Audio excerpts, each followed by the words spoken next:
BBC has been the instrument of the old and the new imperialisms.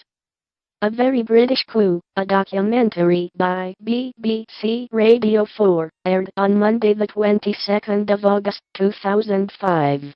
Documents reveal the true extent of Britain's involvement in the coup of 1953, which toppled Iran's democratically elected government and replaced it with the tyranny of the Shah. Iran had just nationalized the very oil fields that had powered Britain through 2 world wars.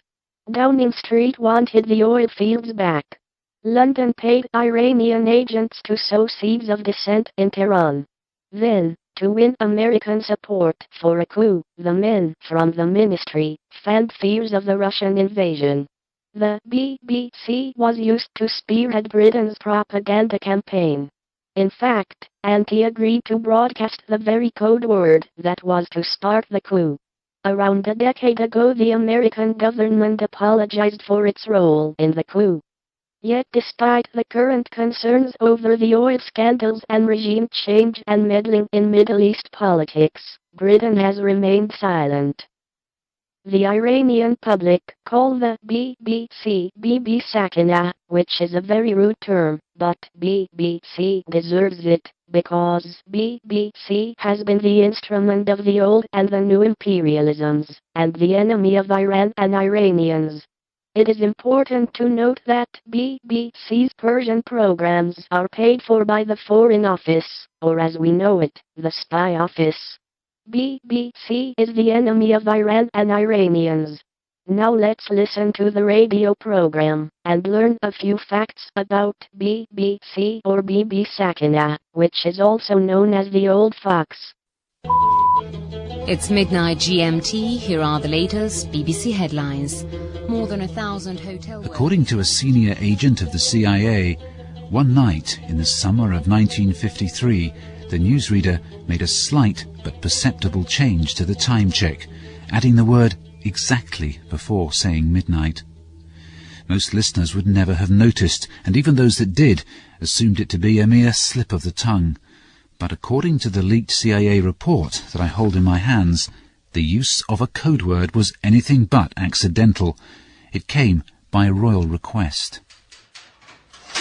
The advance plan, that of having the Shah select a key phrase which would then be broadcast on the BBC on certain dates, was followed. In London, the necessary arrangements had been made by Derbyshire to send the phrase over the BBC. It's clear from our document that this man Derbyshire was not on the staff of the corporation. So what was he doing interfering with BBC programmes? There's no doubting the significance of a code word being broadcast. It was a pre-arranged signal to the Shah of Iran that plans were in place for a coup against Dr Mossadegh, leader of the country's elected government. This 200-page CIA report, less than subtly entitled Overthrow of Premier Mossadegh of Iran, details the unfolding plot led by an American agent called Kermit Roosevelt. Not only does it implicate the Shah and US intelligence, it points the finger at the BBC as well. Professor Mark Gazierowski is one of the leading experts on American foreign policy in Iran. According to the CIA history of the coup, the BBC played a crucial role in the coup.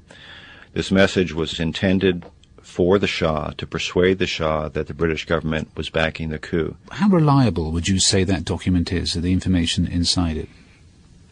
I think it's highly reliable.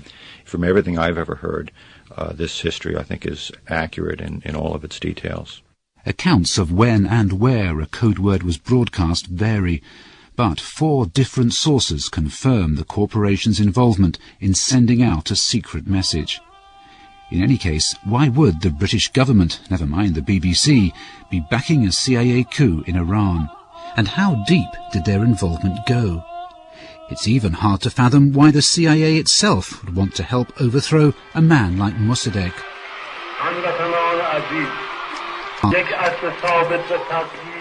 Dr Mossadegh had been swept to power on a tide of popular nationalism in 1951, and Washington saw him as a beacon of democracy in a troubled region.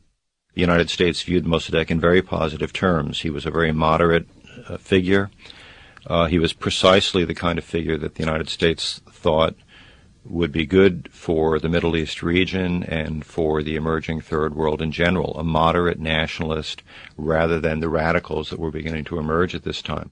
Something had obviously changed. But what? Whatever the reason, there's no doubt about America's role in the coup.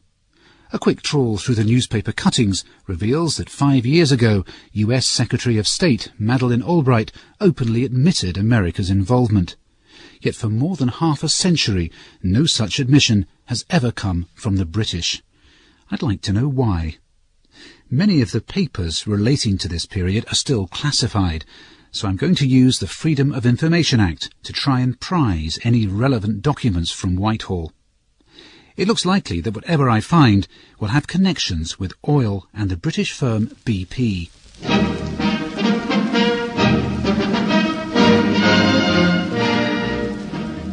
The company started life in Iran under the name Anglo-Persian in 1908.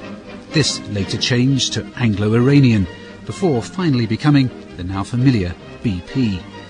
Its main job was to extract much-needed oil for British warships from Iran's vast wells at Abadan. Dr Ali Ansari is an expert on Iran from St Andrews University. So vital a strategic asset was this to the British government that Churchill had insisted, in fact, that the government buy a golden share in the Anglo-Persian Oil Company. And in the eyes of many Iranians, and I think justifiably in some ways, of course, this made the Anglo-Persian or Anglo-Iranian Oil Company a government company, a sort of a nationalised company in some ways, and an extension of the British government. There was a simmering discontent in the Iranian public. So Iranian oil was clearly a crucial asset for the British, but amongst the Iranians there were growing demands for at the very least a 50-50 split of the profits, an arrangement then common elsewhere in the region. But Anglo-Iranian refused to budge. Could it be that with Britain's oil supply at risk, the British government called in the BBC to help it win the battle for Iranian hearts and minds? It had, after all, used the corporation's Persian service to help counter Nazi propaganda during the war. Was it now being used to pump out British propaganda instead? Former Persian service journalist Hussein Shahidi showed me documents which seem to support this. Okay, let's look at some of the examples I've quoted here. In June 1946, British warships anchored in Iraqi waters, and BBC was informed by the British government that once again the Persian service may be called upon to take direct action in the way of power propaganda. And then there's a very long document, the British Foreign Office document entitled Publicity in Persia. It explains that should it be decided to put pressure on the Persian government, our propaganda machine should be ready to support our actions by seeing to it, when required, that the facts and implications are widely known. And was the BBC considered part of its propaganda machine by the government? By the government, of course. The BBC, the government says, can be brought into action at a few hours' notice. And the question, was it brought into action in at a few hours' notice? Yes, it was. Shocking as this is, it still doesn't verify that the BBC was linked to the coup or that it was secretly colluding with the British government. To make matters worse, I've just heard that Whitehall has turned down my request to release any papers relating to a BBC midnight broadcast.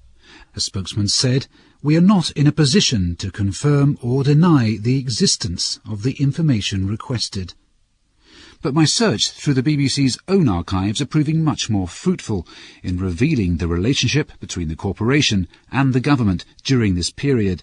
There's a large volume of correspondence between Foreign Office officials and the BBC's head of the Eastern Service, Gordon Waterfield. He himself admits, "There is, on the whole, little divergence between what the Foreign Office want us to do and what in actual fact we are doing." And it seems that the embassy in Tehran was more than happy with what was being broadcast. In our opinion, the BBC's broadcasts are admirable, and this is all the more welcome in view of the difficulties under which we labour ourselves. In 1951, Mossadegh was elected Prime Minister, largely thanks to his highly popular stand against Anglo-Iranian. After this success, even a 50-50 split was no longer good enough.